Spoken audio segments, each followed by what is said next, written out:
Esta es la primera de dos presentaciones dedicadas a la apreciación de cine, a algunas estrategias para la apreciación de las películas o del audiovisual, la apreciación y eventualmente incluso el análisis en una segunda presentación. Son una serie de recursos que probablemente en algún momento puede parecer como bastante denso, pero que a lo largo del semestre, cuando los utilicemos, lo apliquemos al examinar las películas, veremos cómo en realidad resulta menos complicado que que lo que puede parecer en primera instancia. Esta presentación yo la aprovecho también como para recomendar algunas películas, es decir, en cada una de las diapositivas hay algún filme que me parece importante que veamos alguna vez. No creo que en el curso vayamos a ver muchas de estas películas. Son generalmente películas clásicas. Cuando digo clásicas en un sentido como laxo, digamos, del término clásico. En el curso vamos a utilizar otro término más preciso respecto al clasicismo. Son películas importantes dentro de la historia del cine. Entonces, bueno, esta primera presentación en torno a la apreciación de cine, en torno a qué es ver un filme, a los elementos que entran en juego, arranca con la que es tal vez la primera película importante de ficción, que es Viaje a la Luna. Es decir, había películas de ficción antes, pero se pierden un poco. Sí, los Lumière hicieron estas, Alice Guy hizo estas, sí, supuestamente Alice Guy, una cineasta mujer, dirigió la primera o una de las primeras ficciones, pero de pronto una película que resulta revolucionaria ya es esta, El viaje a la luna, de Georges Méliès. Perdón. Continuamos entonces, o arrancamos más bien, con algunos elementos para la apreciación del cine.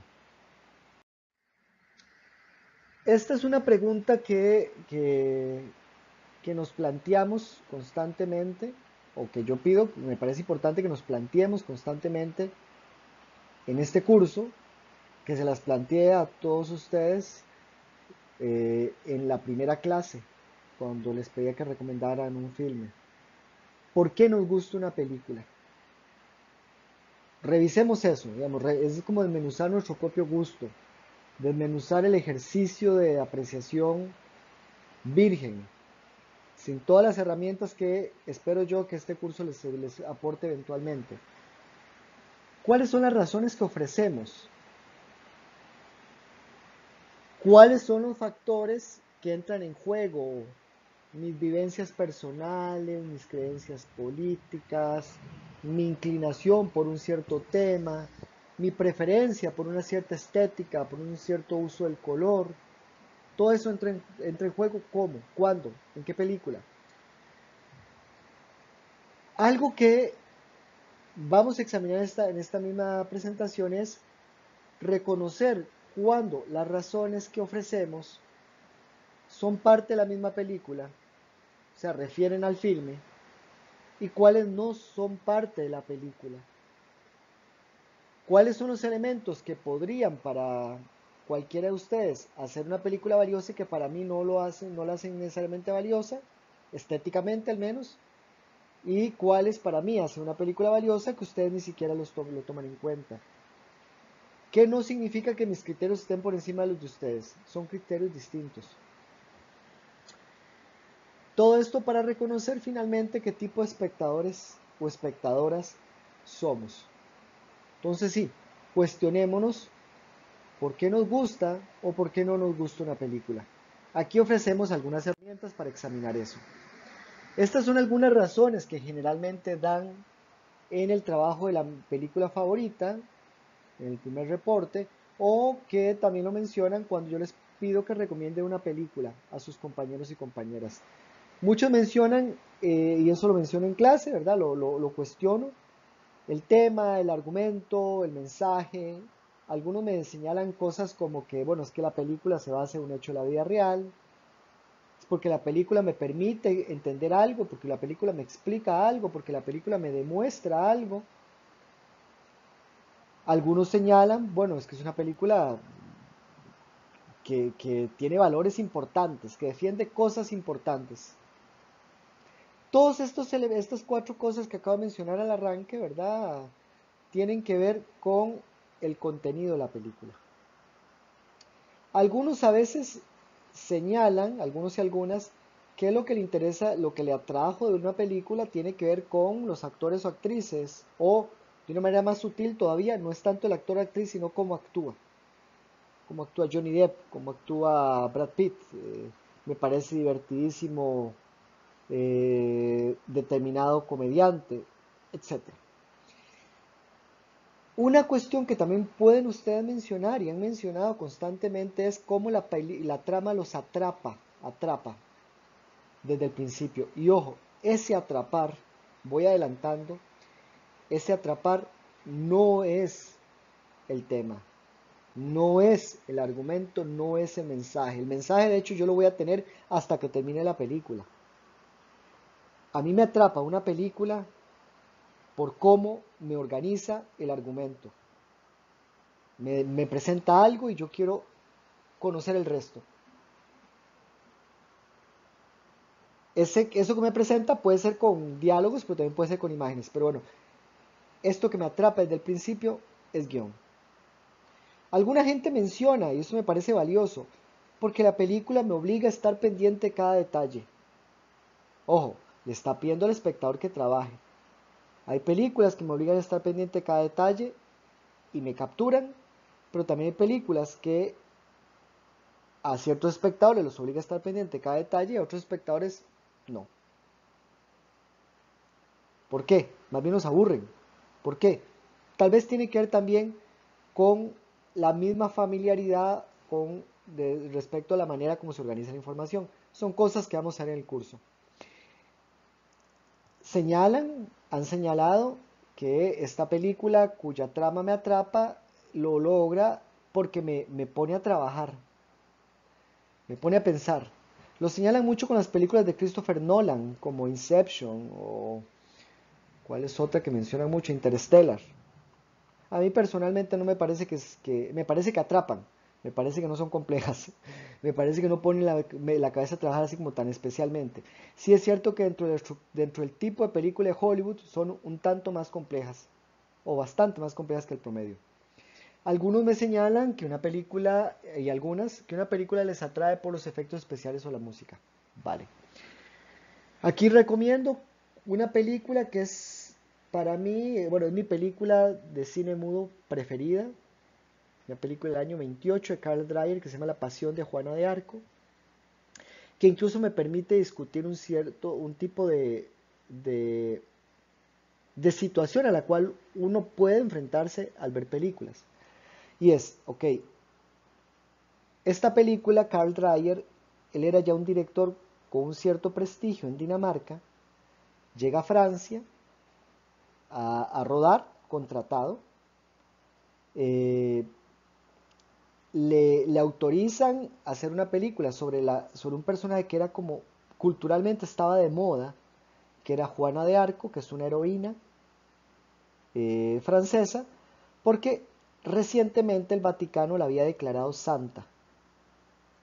Ella, el personaje histórico, una doncella, una chica de 14 años o 15, muy joven, que llegó, se le presentó al rey de Francia, que en ese momento la mitad de Francia estaba ocupada por los ingleses, era un rey sin poder ciertamente, y le dijo,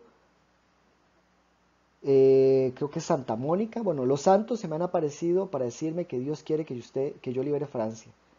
Y efectivamente ganó una serie de batallas y eventualmente fue capturada por los ingleses y fue quemada en la hoguera por brujería. No le creían que ella conversara con los santos. 500 años después es declarada santa por el Vaticano. Ok, el asunto es que la película que contratan a Dreyer para filmar tenía que ser una especie de película de acción, son batallas, es una heroína. Y él hace una película, La Pasión, como la idea de la pasión de Cristo, ¿verdad? Es el juicio y la ejecución cuando la queman.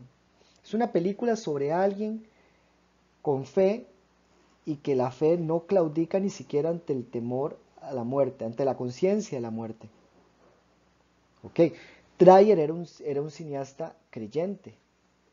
Esta es una de las grandes películas religiosas.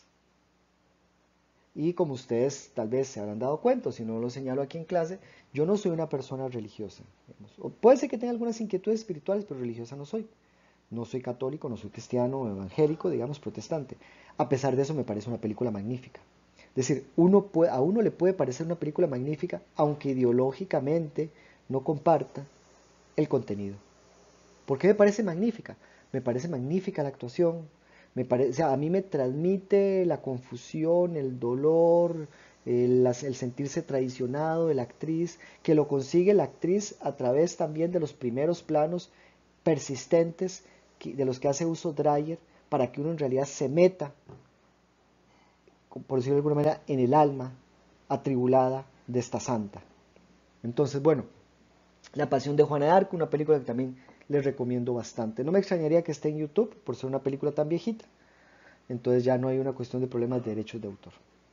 Continuemos entonces. ¿Qué es lo que pasa cuando uno ve una película? Yo quisiera que ustedes atiendan la recomendación de Gabriel García Márquez respecto a leer un libro. Él decía que leer un libro era ponerse una mano en el corazón, pero la otra mano con un desatornillador. ¿Qué significa eso? Una mano en el corazón y una mano con un desatornillador. Lo que se refería a García Márquez, y lo voy a trasladar de una vez al cine, era, ok, una película es una oportunidad de tener una experiencia sensorial, una experiencia estética que me toca, mis emociones, mi sensibilidad, etc. Esa mano en el corazón es dejar que la película me haga sentir. Pero ¿qué sería la mano del desatornillador? Lo que decía García Márquez, que era escritor, por supuesto, era yo leo una novela, yo dejo que la novela me conmueva, pero al mismo tiempo estoy con un desatornillador desarmando la novela para entender cómo es que la novela me conmueve. La estoy desarmando como quien está desarmando, eh, no sé, una radio grabadora, un radio, un televisor, una computadora. La computadora funciona, yo la desarmo para entender cómo funciona. Y ese cómo funciona es también entender cómo es que el libro, cómo es que la película logra que yo sienta las cosas.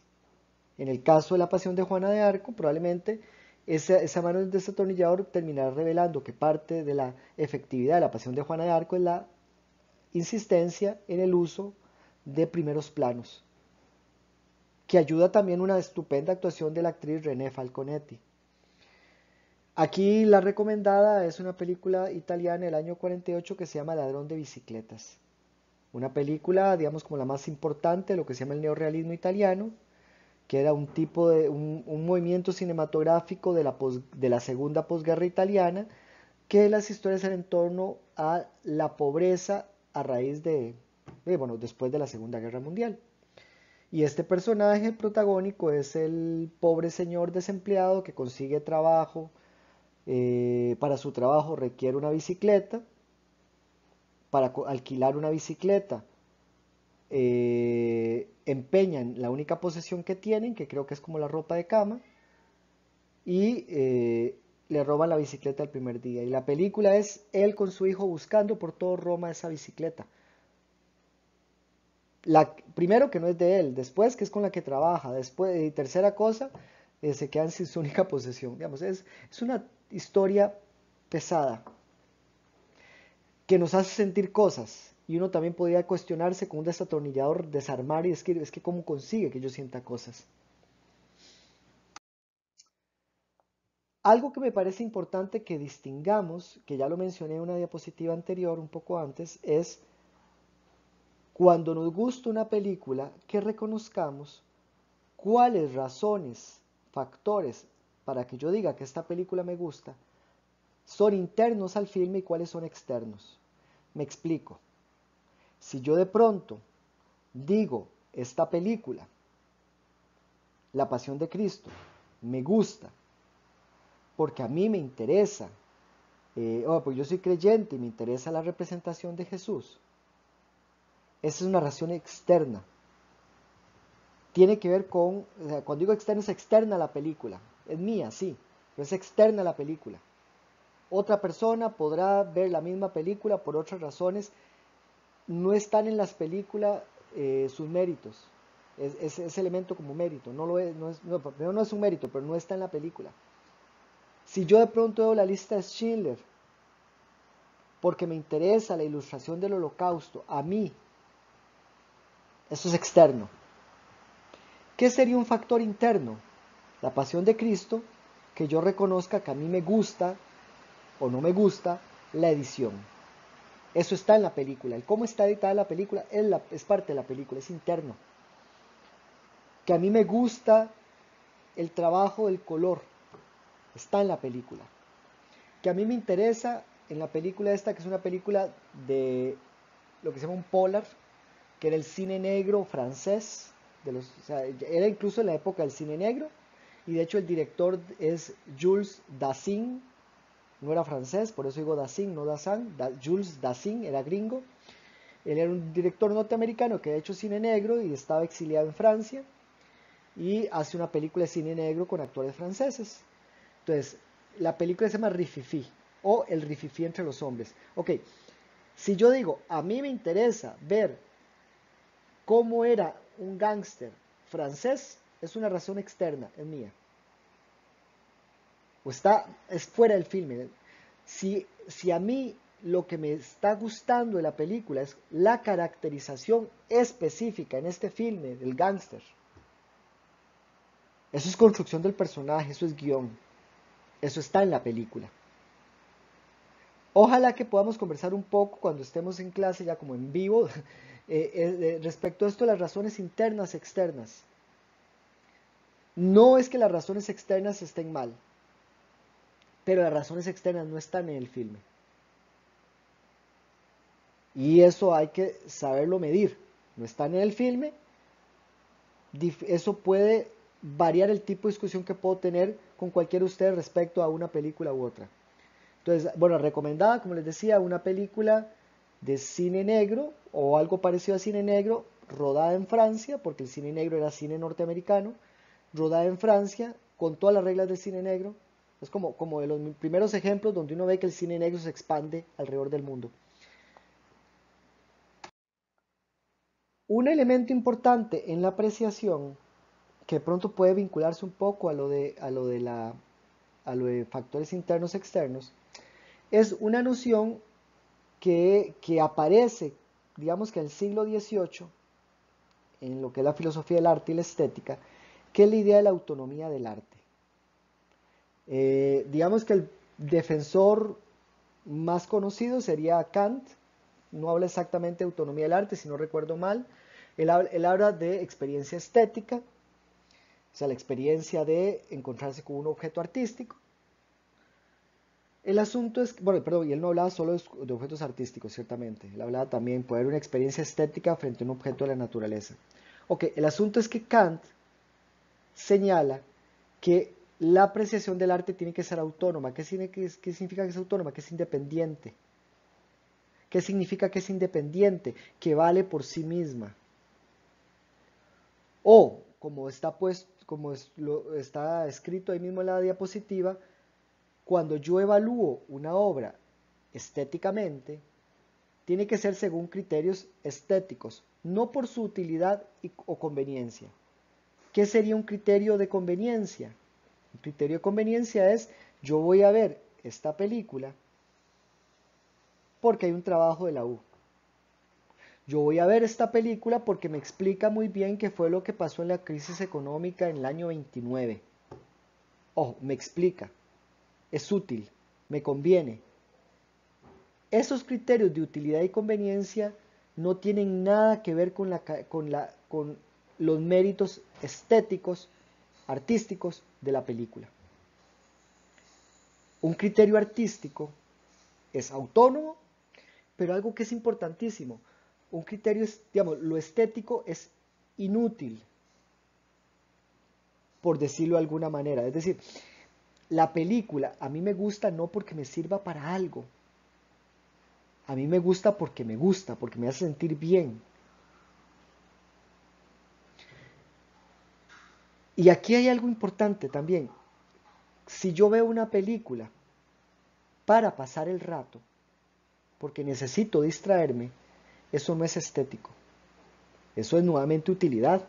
Necesito pasar el rato. Puede ser esta o puede ser cualquier otra. Bueno, cualquier otra dentro de ciertas características, pero puede ser cualquier otra. Lo estético, lo estético, lo artístico, no es por pasar el rato, no es por utilidad, no es porque sirva para algo. Es porque me hace sentir cosas. Generalmente cosas buenas, porque generalmente es belleza, pero también puede ser incomodidad. Puede sensibilizarme respecto a cosas. Eso es la cuestión de la autonomía del arte. Yo puedo, digamos, puede ocurrir que usted vea una película por utilidad y yo vea la película estéticamente. El mismo objeto genera experiencias distintas. Es más, puede ocurrir que yo haya visto una película de una manera muy estética, me haya supuesto una experiencia estética antes y que ahorita la vea simplemente para repasarla, para trabajarla con ustedes en clase. Aquí les he recomendado una película que es definitivamente un buen ejemplo de esta cuestión de la autonomía del arte, pero es una película, digámoslo de alguna manera, sin mensaje, que es El año pasado en Merinbat, una de las películas de las mainstream, por decirlo de alguna manera, de las películas canónicas, que mucha gente vio, que ganó varios premios, etc. Es de las películas más raras que existen. Vean cómo, por ejemplo, es un poco desafía la lógica, lo verosímil, deliberadamente. Entonces tenemos personajes que tienen sombras y al lado de ellos árboles que no tienen sombra. Entre otros juegos que desarrollan, que tratan de desafiar lo verosímil, la realidad. Esto que sigue, esta y la siguiente diapositiva, son densas. Es importante como que yo sepa explicarme y que ustedes también le pongan como alguna atención y lo vamos a repasar también en clase en todo caso. Ok, signos. ¿Qué son los signos? Los signos son construcciones humanas que sustituyen elementos de la realidad. Una palabra es un signo, una imagen es un signo. De pronto lo que encontramos, vamos a ver, en la puerta del baño, un círculo, otra figura ahí, etcétera, parece, esto es hombre, esto es mujeres. Son signos. La palabra casa sustituye a una verdadera casa. Y yo escucho la palabra casa y me imagino la casa, una casa. Ok, los signos sustituyen. En el arte se hace uso de signos. En el arte no es la realidad lo que está ahí operando, no, perdón, puede ser que esté operando la realidad, pero no es la realidad lo que tenemos. Lo que tenemos son signos que tienen una cierta relación con la realidad. Ok, dentro de lo que se llama la semiótica estructuralista, o la semiótica francesa, todo signo tiene dos componentes. Vamos a ver aquí que se vea así, dos. Tiene un significado y un significante. Son como las dos caras de una moneda. Tiene los dos. No existen independientemente. No hay solo significado, no hay solo significante, no están juntos. Están juntos para que sea signo. ¿Okay? ¿Qué es el significado? El significado es el contenido o es a lo que refiere. Nuevamente, tenemos un signo, el dibujo de una casa. Ese dibujo de una casa o el sonido de la palabra casa, o sea, la palabra casa, perdón, la palabra casa, el contenido es una casa. Su casa, mi casa, la casa que uno le venga a la cabeza cuando escucha la palabra casa o cuando ve dibujada una casa. Ese es el contenido, es la referencia. Referencia es a lo que refiere. Este signo, su significado es casa, una casa específica, digamos. Okay. En el significado opera dentro de lo que se llama un sistema denotativo. Es lo que refiere, a lo que va. La palabra casa, la imagen de una casa, a una casa. Una fotografía de una casa es un signo que sustituye una casa verdadera que fue fotografiada. Ok. El asunto es que ese signo, para ser transmitido, requiere un significante. Ese significante es una forma o impresión física. ¿Qué significa una forma o impresión física? Yo necesito ver los trazos de una casa. Esa impresión física es una cuestión visual. Yo escucho el sonido casa. Ojo que el sonido casa, en el signo, el sonido casa se conecta, que el sonido casa, que es un significante, se conecta con un significado que es la casa. Están operando simultáneamente, coordinados. ¿Qué pasa si de pronto hay un significante que yo no conozco? Que cualquiera de ustedes, digamos que ustedes no entienden inglés. Yo digo home, hogar. Yo digo home, para quien no entiende inglés, eso es nada más un sonido que no es signo. ¿Por qué? No es signo, porque el, el sonido home, o sea, el significante home, ustedes no lo asocian a un significado, es decir, no lo asocian a la idea de hogar. También puede ocurrir que, vamos a ver, ya se me ocurrió uno.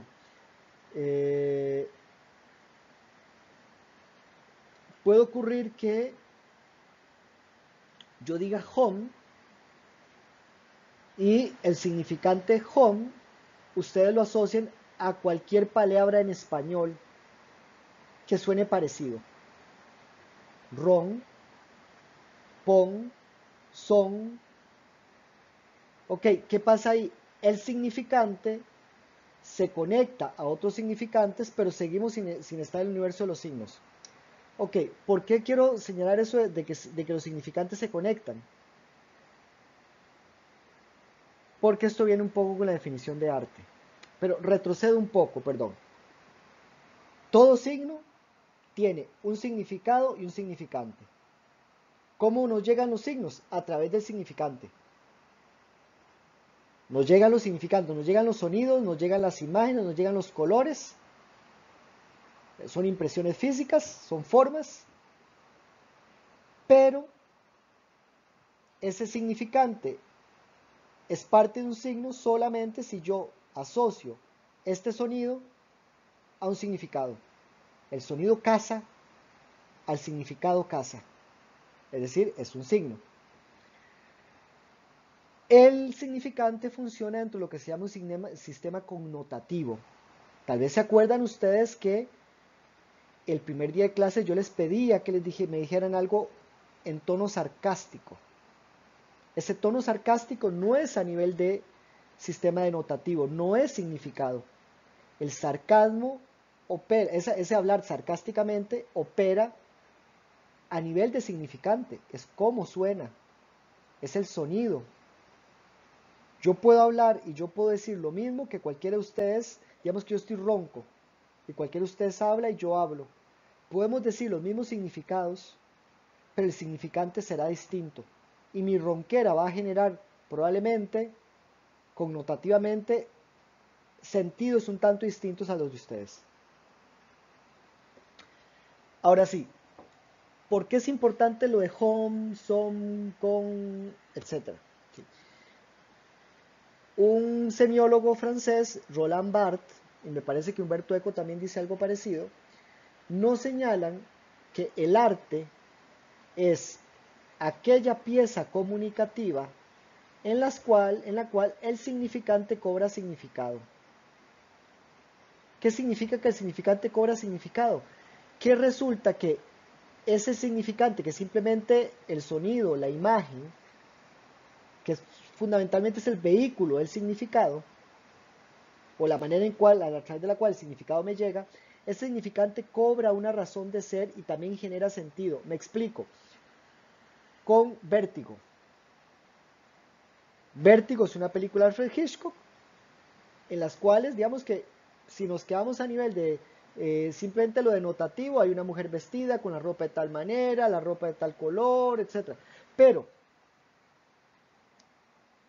como esta película es arte, porque lo es una de las grandes películas de suspenso, grandes películas de todos los tiempos, resulta que el color verde no es gratuito, resulta que la forma en que ella se peina, que parece como una caracola, tiene alguna relación, o sea, esa forma, ese significante, tiene significado, se transforma en un significado que refiere también a cómo la película trabaja el tema de la memoria. Un ejemplo que yo doy mucho, la ropa de Snape en Harry Potter, ese negro es un significante, pero cobra significado conforme avanzan las películas porque resulta que ese negro es duelo. Generalmente, cuando uno se comunica, opera de una manera, digamos que automática. Significado es significado, significante es significante, punto. El asunto es que en el arte, el significante, como cobra significado, desautomatiza, desnaturaliza de alguna manera la comunicación. La comunicación se hace más artificial, más elaborada, más compleja, más humana. Cuando uno se topa con gente que habla en doble sentido, cuando uno escucha un chiste que no entiende la primera, no lo entiende la primera porque de pronto hay una desautomatización del sentido. Eso es arte. Cuando de pronto yo trato de generar sentido a través de la entonación, ahí estoy usando el significante para generar significado. Y eso es algo que debemos estar rastreando en las películas. Las películas no solamente me transmiten un significado, no solamente me transmiten, comillas, un mensaje, lo transmiten de una manera muchas veces muy rica, colmada de matices, de significantes que tienen significado, como digo, como por enésima vez lo digo. Ok, siguiendo con lo de los signos, resulta que hay un tipo de signo que es el símbolo. El símbolo es cuando nos topamos con un signo que, digamos como que, vamos a ver, hay un objeto que nos aparece, creo que el que menciono muy seguido es una paloma blanca aparece volando, vuela. Si nos quedamos en una cuestión simplemente automática, el significado significante es el significante, que es la forma de una paloma, el blanco, significado, paloma, punto. Una paloma que vuela, significante, significado. Sin embargo, si empezamos a considerar esto como un símbolo, y eso que sea un símbolo obedece generalmente a un sistema más amplio dentro de la película y fuera de la película, resulta que esa paloma podría referir a, depende cómo se está desarrollando la película, podría significar libertad.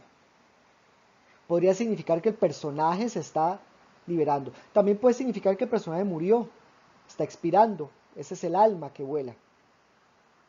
Podría significar como una cierta presencia de lo divino, es el Espíritu Santo. La paloma es la paloma, pero la paloma es otra cosa además. Es un símbolo que sustituye algo más, que sustituye algo más bien como abstracto. Ok, los símbolos en una película operan en relación con dos sistemas. Uno es el sistema dentro de la película y otro es el sistema cultural exterior. Primero hablemos del exterior. Ok, el sistema exterior es el que nosotros tenemos. En nuestra cultura, esta paloma puede referir a libertad o puede tener connotaciones religiosas. Es un sistema exterior a la película, pero nosotros como espectadores que participamos lo aplicamos. Y simboliza eso. Es probable que para un espectador de, otro, de otra cultura, digamos oriental, tal vez la paloma refiere a otras cosas, dentro de su sistema cultural particular. Es el sistema exterior a la película, pero dentro de la película puede ser que esta paloma también refiere a cosas específicas. Es decir, por ejemplo, que de pronto un personaje haya dicho, pucha, yo detesto las palomas y en algún momento aparece esta paloma. Uno inmediatamente lee eso como el relato está diciendo, pucha, qué chavalo más salado o salada, qué mal le va. Él detesta las palomas y aparece una paloma. Es como para señalar, subrayar que tiene mala suerte. Eso que estoy mencionando no tiene nada que ver con la construcción cultural que exteriormente tiene la paloma. Tiene que ver con el sistema simbólico que dentro de la película también se puede desarrollar. Entonces es importante que consideremos de que hay dos sistemas ahí en juego. Y como les decía, el sistema incluye por supuesto al espectador y también puede eventualmente incluir al personaje. Cuando digo incluir al personaje es que el personaje está consciente de que la paloma significa cierta cosa. Puede ser que no incluya al personaje, pero puede ser que algunos personajes estén conscientes de que algo simboliza algo. Como que, nuevamente, con Harry Potter, uno como espectador está consciente y Snape y Harry Potter están conscientes de qué significa, perdón el spoiler, de que Snape cuando está muriendo quiere ver los ojos de Harry. ¿Qué simboliza eso? ¿Qué sigue pensando en Lily? Esto ya lo hemos mencionado mucho en clase, perdón, en la diapositiva anterior estaba una película buenísima, digamos que de misterio, suspenso, pero más allá de eso, que se llama Blow Up. Es de un director italiano, Michelangelo Antonioni, pero la hizo en Inglaterra. Ok, El Séptimo Sello es una película que quizás veamos, siempre me las arreglo para ver en los cursos. Es una película sobre la Edad Media que en realidad es una película sobre la búsqueda de Dios.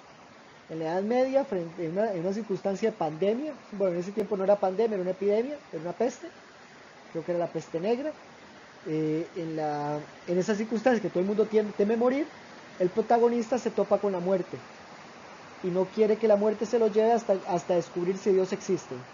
¿Quiere saber si Dios existe? Entonces reta a la muerte a jugar ajedrez y mientras juegan ajedrez, él va buscando una respuesta a si Dios existe o no.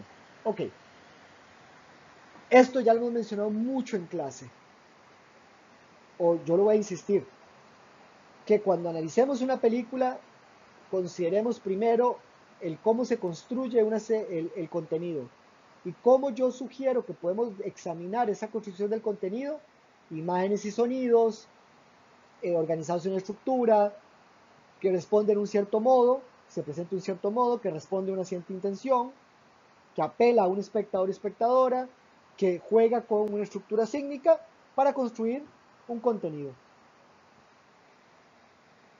Para finalizar, estas son recomendaciones mías, o sea, son mías, son mis recomendaciones. Ustedes quieren las atienden o quieren, si quieren no. Es lo que yo le tomo en cuenta cuando veo una película. A mí me gustan mucho las películas que tienen clara su intención o su propuesta, sobre todo una propuesta estética. Si es una película muy sencilla, pero se nota que es que la idea de ser una película sencilla, eso yo lo respeto. Si es una película complicada, muy muy complicada, lo respeto. Pero que tenga clara cuál es su intención. A mí me parece importante que una película sepa conjugar la forma y el contenido. Por eso a mí me encanta el cine negro. El cine negro es un cine de temática criminal cuya estética, cuya forma, cuya construcción de personajes, cuyo uso del color, cuyo uso de la música, me habla también, me refiere, me construye también un mundo turbio criminal. Mucho cine de terror conjuga mucho este elemento de la forma y el contenido, entre otras. Digamos. Entonces, yo aprecio mucho esas películas que conjugan forma y contenido. Yo aprecio mucho las películas que dicen cosas nuevas que yo no haya visto antes, o que dicen cosas que ya he visto, pero las presentan de una manera novedosa. Eso, hacer que lo viejo se convierta en nuevo me parece valiosísimo. Por supuesto, aprecio, como ustedes apreciarán, una película que me sepa contar las historias. Si es una película que cuenta historias. Las películas que no le tienen miedo a la complejidad. Y cuando digo que no tenga miedo a la complejidad es que para mí, nuevamente menciono, Christopher Nolan le tiene miedo a la complejidad, siempre tiene un personaje explicando todo. O también las películas que más bien dicen quiero ser sencilla, y hay películas hermosísimas cuya apuesta es justamente la sencillez. Yo admiro mucho una película que tenga una buena economía narrativa, es decir, que sepa cómo usar la imagen, el sonido, los colores, etc. Por ejemplo, de todas las películas de Quentin Tarantino me gustan más las más económicas, que son Los perros del depósito o Pulp Fiction. Lo que no quita que admire también sus películas menos económicas, como por ejemplo Bastardo sin Gloria me gusta mucho y tiene una economía narrativa distinta, es cierto. Bueno, esas son mis recomendaciones y aquí queda este primer video sobre apreciación de cine.